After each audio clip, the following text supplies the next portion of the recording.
The ship was cold. Princess stood at the viewing window and watched the stars pass by like tiny diamonds thrown across black cloth. She was the third daughter of Emperor, ruler of the empire. Her scales shimmered in shades of deep purple and gold. Her eyes, large and cat-like, reflected the distant light of 1,000 suns. She was beautiful by any standard in the galaxy. She was also very, very annoyed. "They sent a human," she said. Her voice was flat, disappointed. Behind her, Admiral cleared his throat. He was his scales faded to a dusty gray.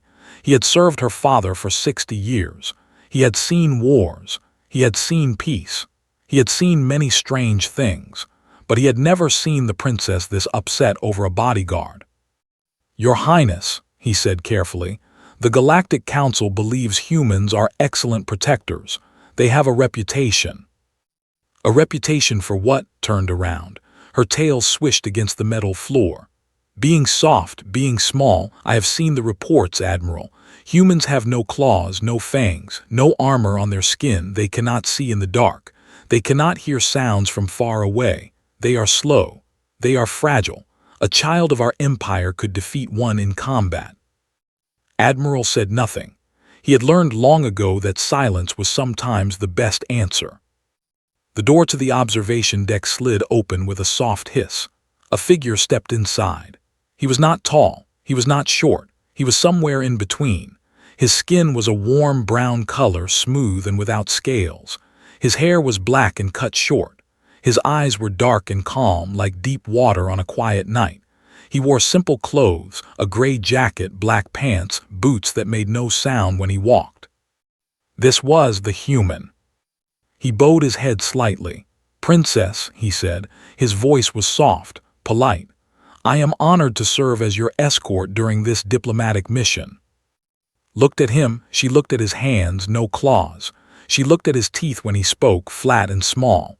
She looked at his arms, thin, no visible muscles, no scales, no protection of any kind. "You are the protector the council sent?" she asked. "Yes, Your Highness." "Have you ever been in a real fight?" Paused, something moved behind his eyes, something old, something that came and went so fast that almost missed it.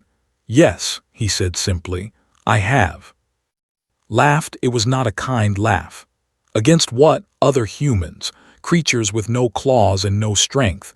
That is not a real fight, human. That is children playing games." Admiral shifted uncomfortably. "Your Highness, perhaps we should." "No, Admiral, I want to understand." Walked closer to. She was taller than him by half a head. She looked down at him with her golden eyes. "Why does the council think you can protect me? We are traveling to dangerous space. There are pirates. There are monsters. There are species that eat other species for pleasure. And they send me. You." Did not step back. He did not lower his eyes. He simply looked at her with that calm, quiet expression. "I understand your concern, Princess," he said. "Humans do not look dangerous. We are not the biggest. We are not the fastest. We do not have natural weapons like many species do." "Then why are you here?" "Because," said, "we are very good at staying alive, and we are very good at making sure the things we protect stay alive too." Stared at him. She waited for more, an explanation, a demonstration, something to prove his words, but said nothing else. He simply stood there, patient and still, like a stone in a river. "This is ridiculous," said finally. She turned away from him.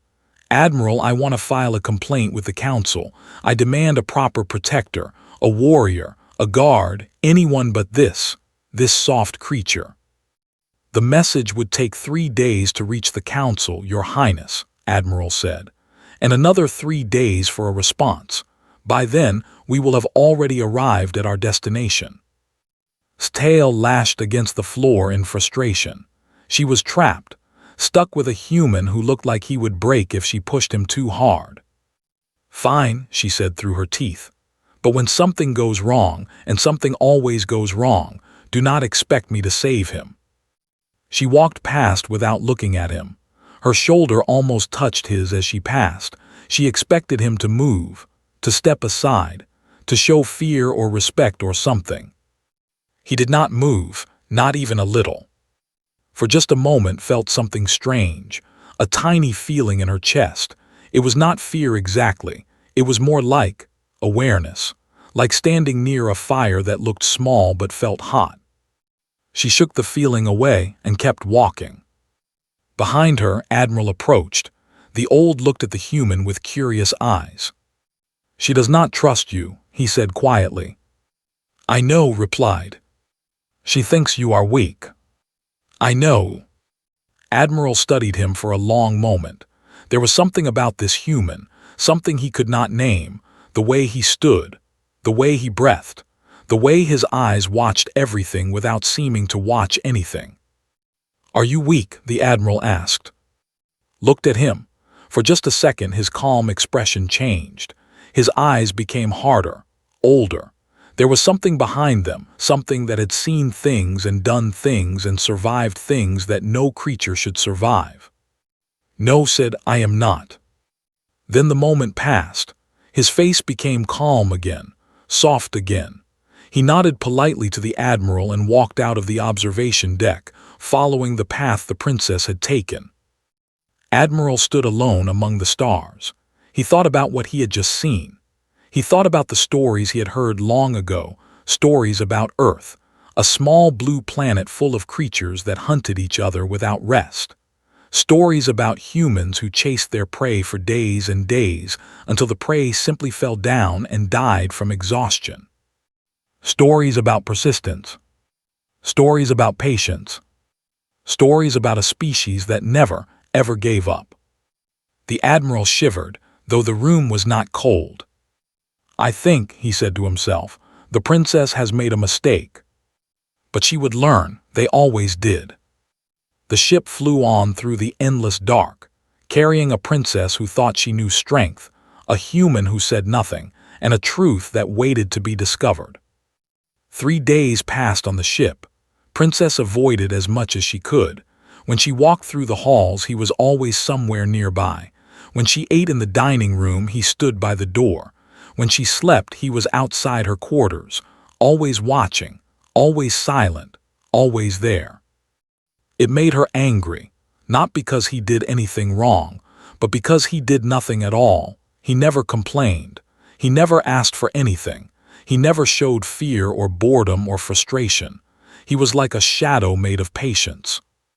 "Does the human ever sleep?" she asked Admiral one morning. "I believe so, Your Highness, though I have never seen it." "Strange creature," muttered. On the 4th day, everything changed. Was in the observation deck when the first alarm sounded. Red lights flashed across the walls. A loud voice came through the speakers. "Warning, unknown object approaching. All crew to stations." Stood up. Through the window she saw something moving toward them. It was not a ship. It was too big, too fast. It looked like a cloud of dark metal, spinning and changing shape as it flew through space. "What is that?" she demanded. Admiral ran into the room. His face was pale. "Debris storm, Your Highness. We must have passed too close to the Chorus system. The storms here are famous. They destroy ships." "Then fly around it." "We cannot, it is too wide. It is everywhere." The ship shook. Metal screamed somewhere below them, grabbed the wall to keep from falling. She saw pieces of dark metal strike the window, small rocks moving faster than bullets. Another alarm, another voice. "Hull damage on decks 5 and 6. Engine systems failing. Prepare for emergency landing." Landing? There was nowhere to land. They were in the middle of empty space. But then saw it through the window. A planet, brown and green and covered in thick clouds. It was growing larger every second as the ship fell toward it. "Cora 7, Admiral whispered. His voice was full of fear. "Of all the places to crash." "What is wrong with Cora 7? The Admiral looked at her with eyes that had seen too much. "It is the home of the—" Felt cold. She had heard of the everyone had. They were monsters, beasts, apex predators that ruled their planet with teeth and claws. They killed everything that landed on their world. Ships, soldiers, armies. Nothing survived on Cora 7. "We need to send a distress signal," she said. "Someone will come for us." "Signals do not reach beyond this system," Admiral said. "The storms block everything. No one knows we are here. No one is coming." The ship shook again, harder this time, fell to the floor. Somewhere glass shattered. Fire alarms joined the other warnings. The world became noise and chaos and fear. Then was there. He appeared from nowhere, moving through the shaking ship like it was solid ground. He grabbed her arm and pulled her up. "We need to move to the escape pods," he said. His voice was still calm, still soft, as if the ship was not falling apart around them. "The pods will crash too," said. "We will die on that planet." "Maybe," said, "but we will definitely die here. Come." He did not wait for her to agree. He pulled her toward the door. Admiral followed close behind. The halls of the ship were filled with smoke and screaming metal. Crew members ran in every direction. Some were bleeding, some were crying, some were already dead. Moved through it all like water through rocks. He seemed to know exactly where to go. When fire blocked their path, he found another way. When a wall collapsed ahead of them, he pushed back just in time. When a wounded crew member fell in front of them, he picked the man up with one arm and kept moving. He was not strong, could see that. Lifting the crew member made him struggle. His breath became heavy. Sweat appeared on his face. But he did not stop. Finally, they reached the escape pods, small metal rooms designed to fall through the sky and land safely. Opened one and pushed inside. He helped Admiral in next, then the wounded crew member. "Get in," said to him. "There is no room." She looked around the pod. He was right. It was designed for 4 people. With the wounded man taking up space, there was no place for to sit. "Then leave him behind," she said, pointing at the wounded crew member. "No. He is just a soldier. I am a princess. You are my protector. Get in this pod." Looked at her. For the first time, she saw something in his eyes that was not calm. It was not anger. It was not fear. It was something else. Something she did not understand. "I will find another pod," he said. "Stay alive, princess. That is an order." Before she could respond, he closed the door and hit the launch button from outside.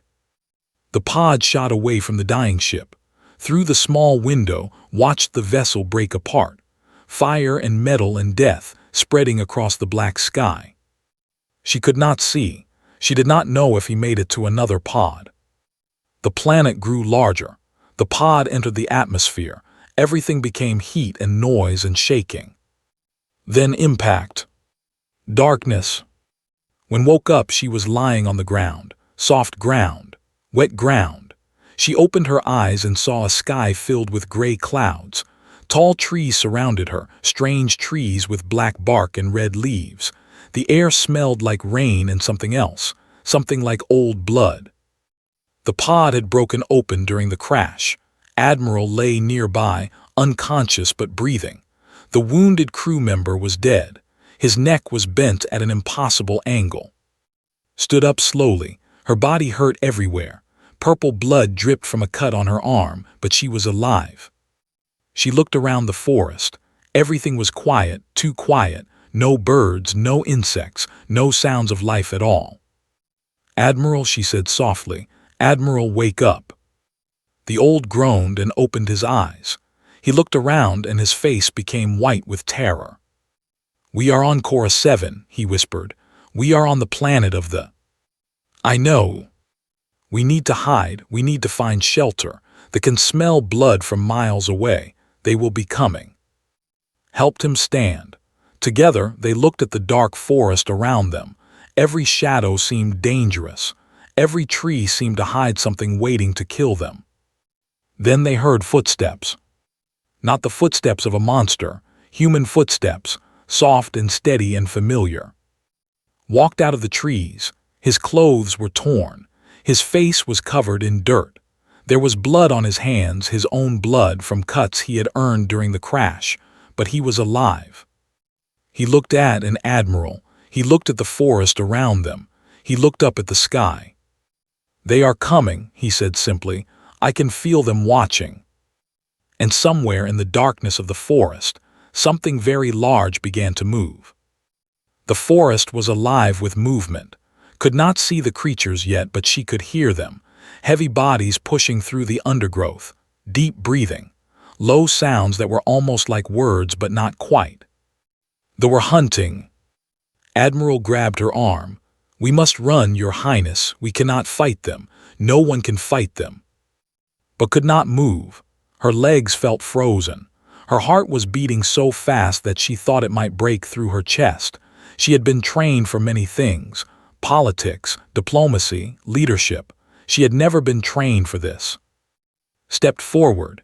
He moved past both of them, walking toward the sounds in the forest. "What are you doing?" hissed. "Are you mad? Come back." He did not answer. He just kept walking. "Human, I command you to return. You are my protector. You cannot just—" A shape burst from the trees. Had seen pictures of the, she had watched videos. She thought she understood what they were. She was wrong. The creature that emerged from the forest was a nightmare made real.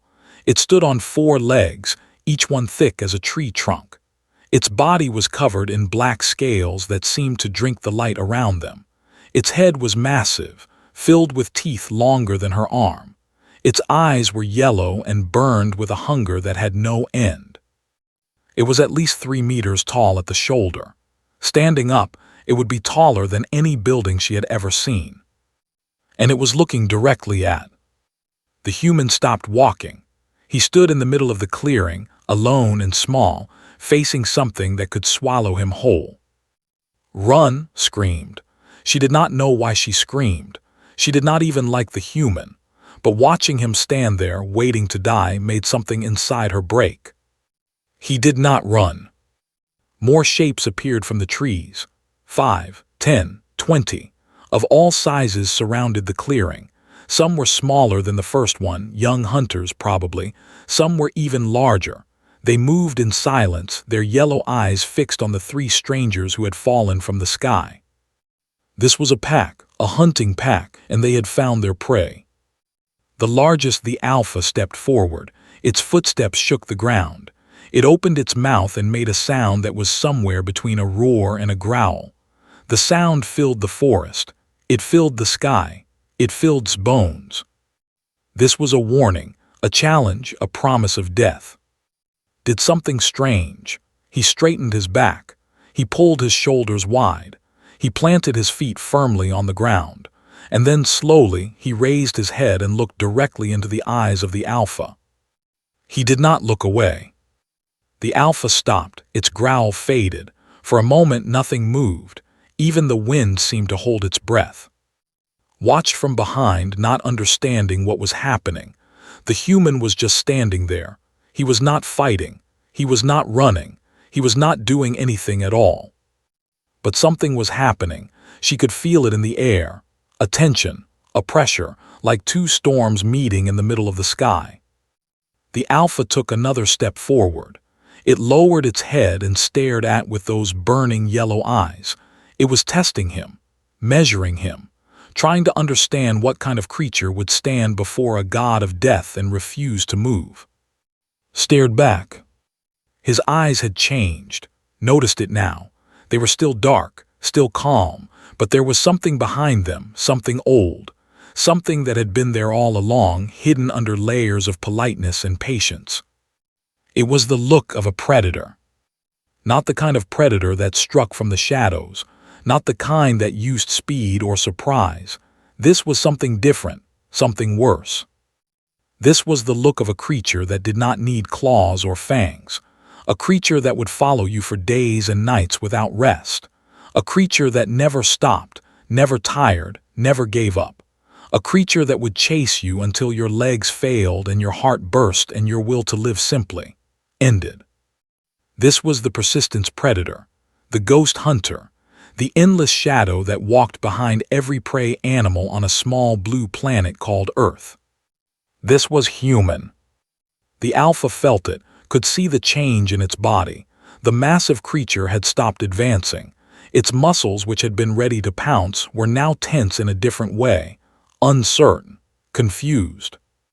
There were apex predators. They sat at the top of every food chain. They feared nothing because nothing had ever given them a reason to fear. But something in their ancient blood remembered, something from long, long ago, a memory passed down through countless generations, a warning. There are creatures in the galaxy that look weak, that look small, that look like easy prey. Do not hunt them.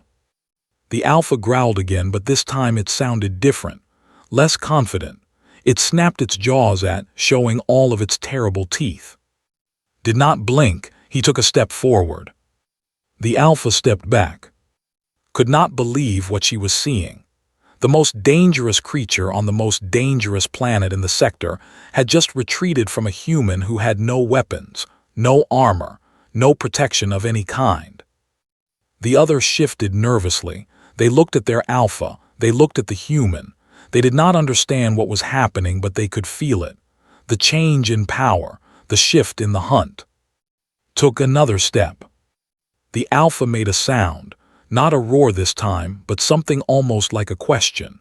It tilted its massive head and studied the human with new eyes. What are you? Did not answer with words. He answered with his presence, with his refusal to break, with the ancient truth that lived in every cell of his body. I am the thing that walks behind you. I am the shadow you cannot escape. I am patient. I am relentless. I am human. The alpha held his gaze for a long moment. Something passed between them, a conversation without words, a negotiation between predators. Then the great beast lowered its head, not in submission exactly, but in acknowledgement, in respect. It turned and walked back into the forest. One by one, the other followed. They melted into the shadows like dark dreams returning to sleep. Their yellow eyes blinked once, twice, and then disappeared. In less than a minute, the clearing was empty, silent, safe. Stood alone in the middle of the space where death had just been standing. He let out a long, slow breath. His shoulders dropped. His hands, noticed, were shaking slightly. He turned around and walked back to them. His face was calm again, soft again. The thing she had seen in his eyes was gone, or hidden perhaps. We should find shelter, he said quietly. They will not attack us now, but we should not push our luck. Admiral stared at him with open wonder. His old eyes were filled with something that might have been awe. How, the Admiral whispered, how did you do that? Looked at him. A small smile appeared on his face, the first smile had ever seen from him. Humans and are not so different, he said. We are both hunters. We both understand what it means to be at the top, and we both know that the predators are the ones who choose their battles carefully. He started walking toward the edge of the clearing. Come, I saw a cave system nearby during my descent. We can wait there for rescue. Admiral followed immediately, but stayed frozen for a moment longer, staring at the spot where the alpha had stood, staring at the place where everything she thought she knew had just been destroyed. Then she followed the human into the forest, feeling for the first time that perhaps she had been very, very wrong about what strength really meant. The cave was dark and cold, but it was safe. Had found it exactly where he said it would be, a narrow opening in the side of a rocky hill, hidden behind thick bushes. Inside, the cave opened into a larger chamber with a ceiling high enough to stand and walls smooth enough to lean against. Sat against one of those walls, watching work. He had gathered wood and dry leaves.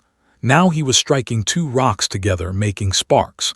After several tries, a small flame appeared. He fed it carefully until it became a proper fire.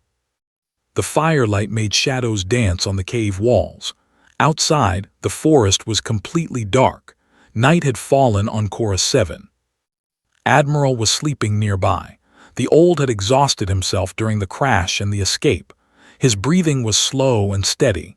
He would live. But could not sleep. Every time she closed her eyes, she saw the alpha stepping back. She saw the look in his eyes. She saw everything she thought she understood about the galaxy crumbling into pieces. "You are still awake," said softly. He was sitting by the fire feeding it small sticks. "I cannot sleep. The first night is always the hardest. Your body is full of fear chemicals. It will take time for them to fade." Pulled her knees up to her chest.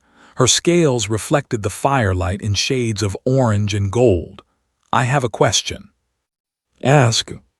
"What happened in that clearing? What did you do to the—" Was quiet for a moment.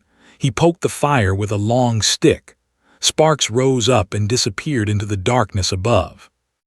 "I did not do anything to them," he said finally. "I just reminded them of something they already knew." "What do you mean?" "They are predators, the greatest predators on this planet. They have ruled here for millions of years. Nothing challenges them. Nothing threatens them. They have forgotten what fear feels like." He looked at her. The firelight made his eyes glow. "But deep in their blood, in their oldest memories, there is something. A warning passed down from a time before they ruled. A memory of creatures who came from the stars long ago. Creatures who did not fight like other prey. Creatures who did not run like other prey. Creatures who just kept coming, no matter what. Humans came here before. Not to this planet, but to others, many, many others. Humans have been traveling through space for a long time, Princess. Long before your empire, long before the Galactic Council. We walked between stars when most species were still learning to use fire." Frowned, this did not match what she had learned. In school, she had been taught that humans were a young species, new to the galaxy, unimportant. "That cannot be true," she said. "Humans only achieved space travel a few hundred years ago." Smiled, it was a sad smile. "That is what we let everyone believe." "Why?" "Because it is safer. When you look weak, no one sees you as a threat. No one tries to destroy you before you become powerful. We learned that lesson long ago. The galaxy is full of species that tried to grow too fast, too openly. Most of them are extinct now." He threw another stick into the fire. "Humans are patient. We wait, we watch, we survive. That is what we have always done." Thought about this. She thought about how it seemed so harmless on the ship, so soft, so forgettable. She thought about how easy it had been to dismiss him. "They remembered," she said slowly. "They remembered what humans are. Not consciously, not in their minds, but in their instincts, in their blood. When I looked at the Alpha, I showed him something that triggered those old memories. I showed him that I was not prey." "You showed him you were a predator." "Yes, but not just any predator." Looked at the fire. "On my home planet there were many predators, lions with great teeth, wolves that hunted in packs, sharks that ruled the oceans, but humans were different. We were not the fastest or the strongest. We had no natural weapons." "Then how did you survive?" "We never stopped." He said it simply, like it was the most basic truth in the universe. Other predators would chase their prey for minutes, maybe hours, but humans would chase for days, weeks.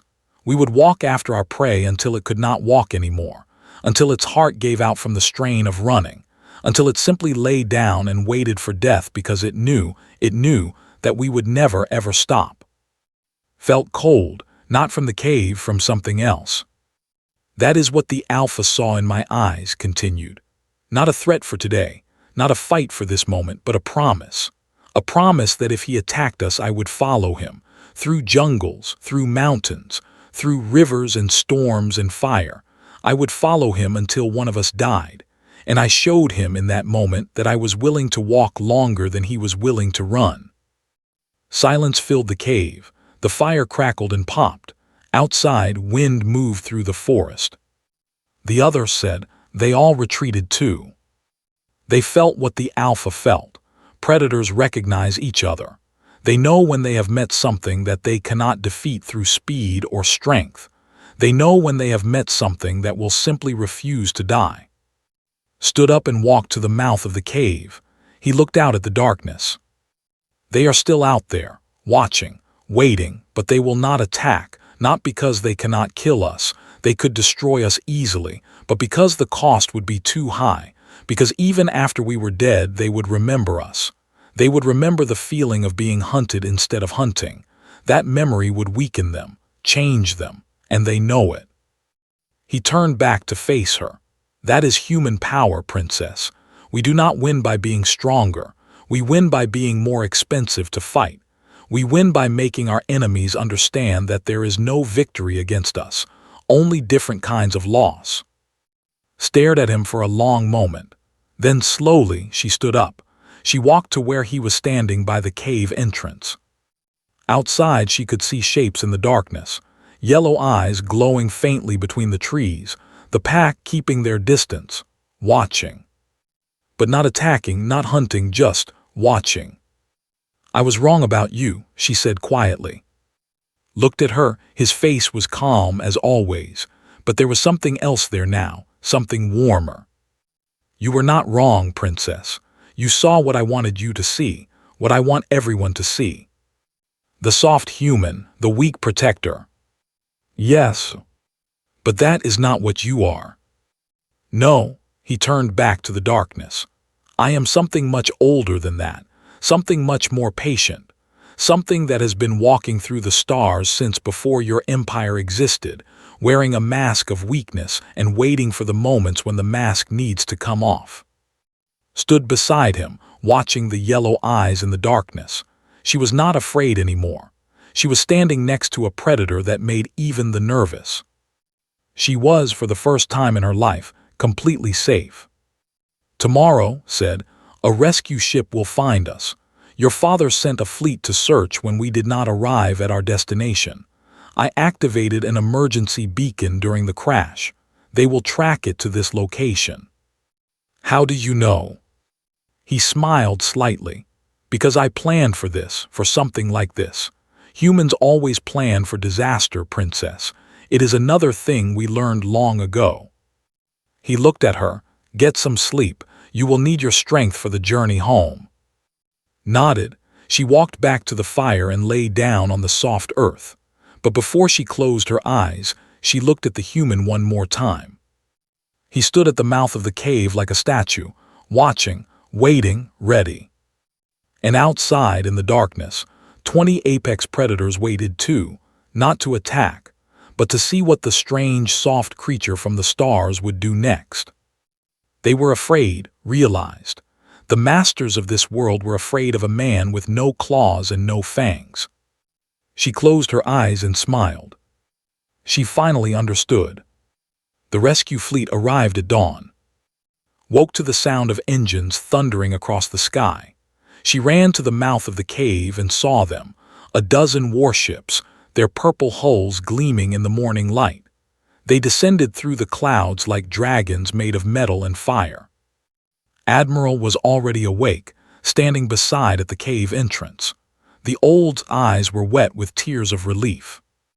They came, he whispered. They actually came. Of course they came, said calmly. You are carrying a princess of the Empire. They would burn this entire planet to ash before they let her die.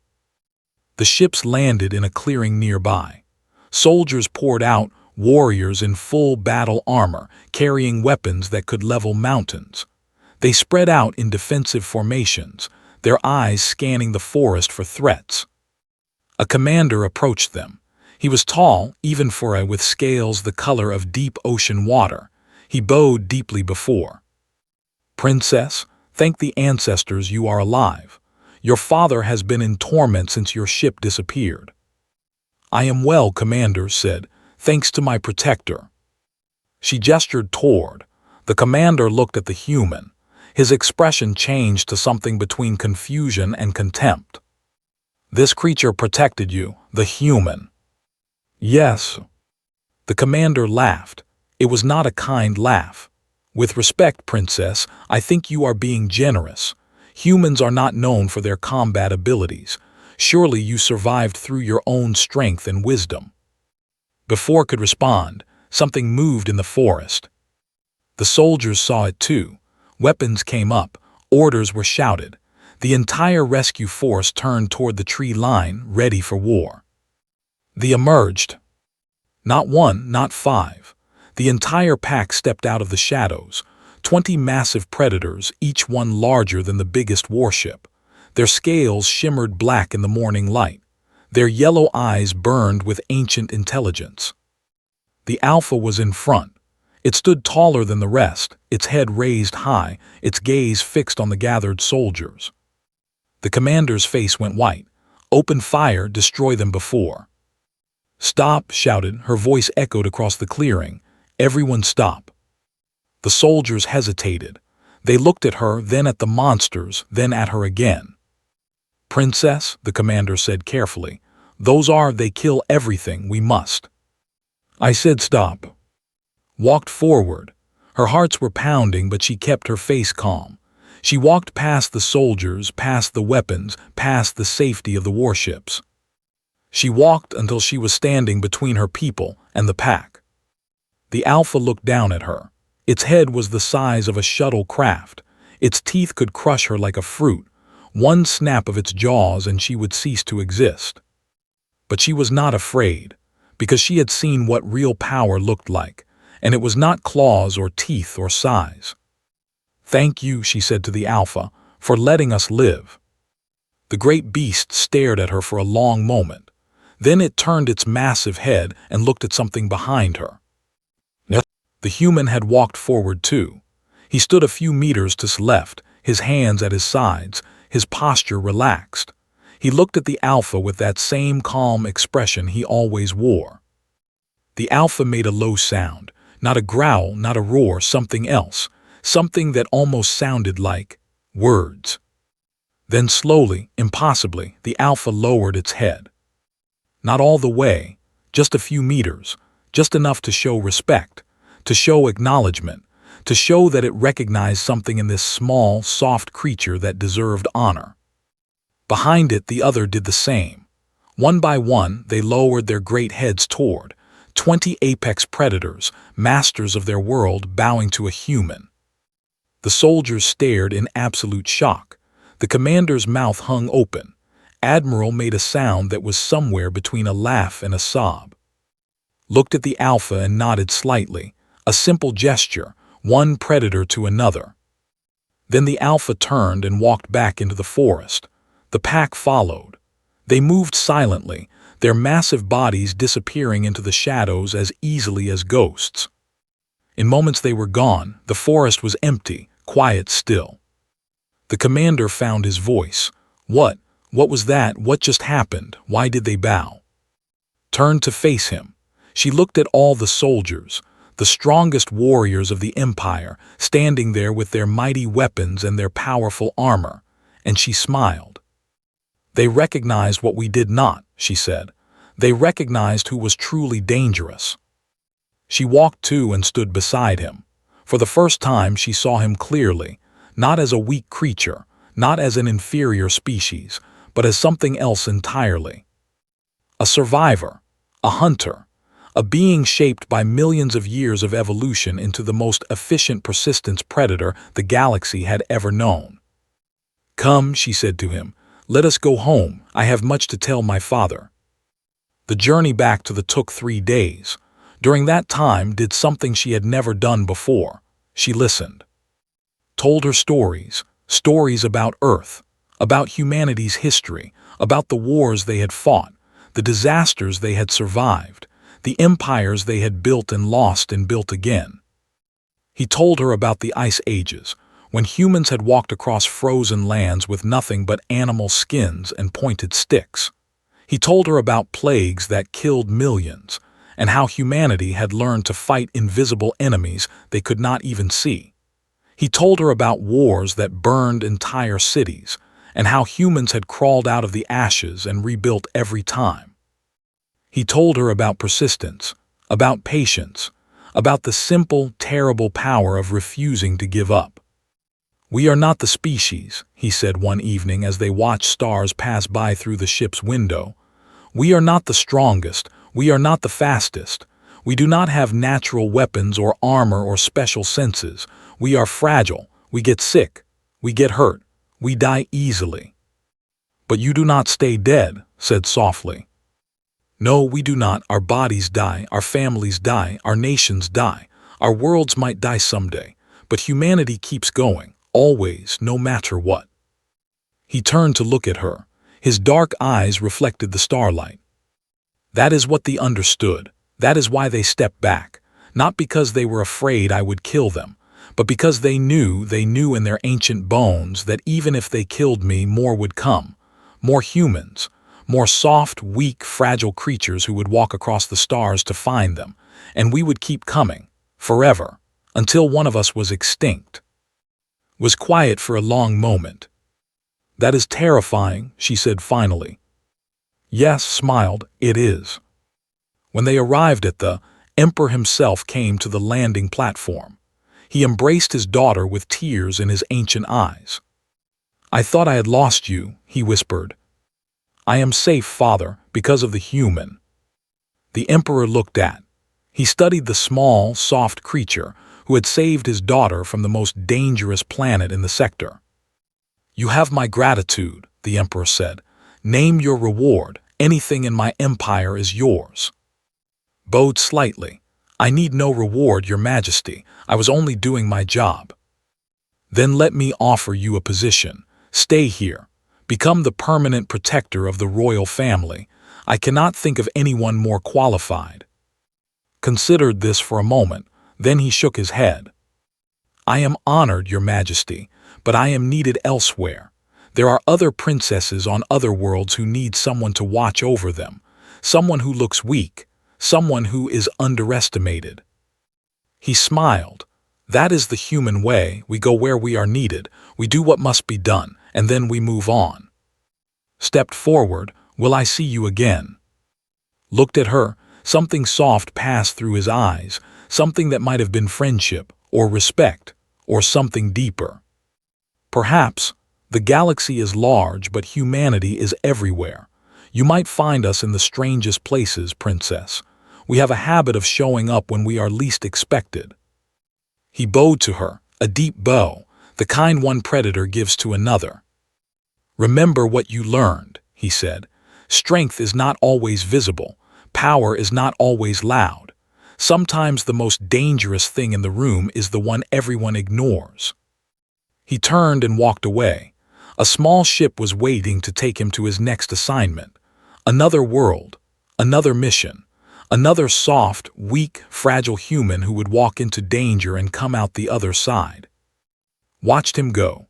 She watched until his ship was just a dot of light among the stars, and then she watched a little longer.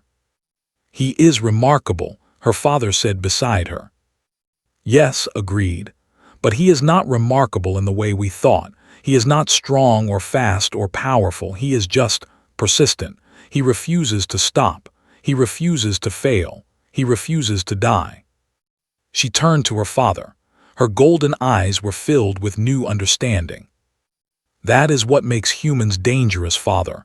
Not what they are, but what they refuse to stop being. The Emperor nodded slowly. He was beginning to understand too. Somewhere far across the galaxy, a small human ship flew toward another world. Another assignment. Another princess who would look at the soft creature assigned to protect her and think, how can this weak thing possibly help me? And would smile and wait and show her when the time came what humans really were. The apex predators who wore no fangs. The hunters who needed no claws. The galaxy's most dangerous species, hidden in plain sight, walking through the stars with patience and purpose and power beyond measure. Humanity was everywhere. And they were just getting started.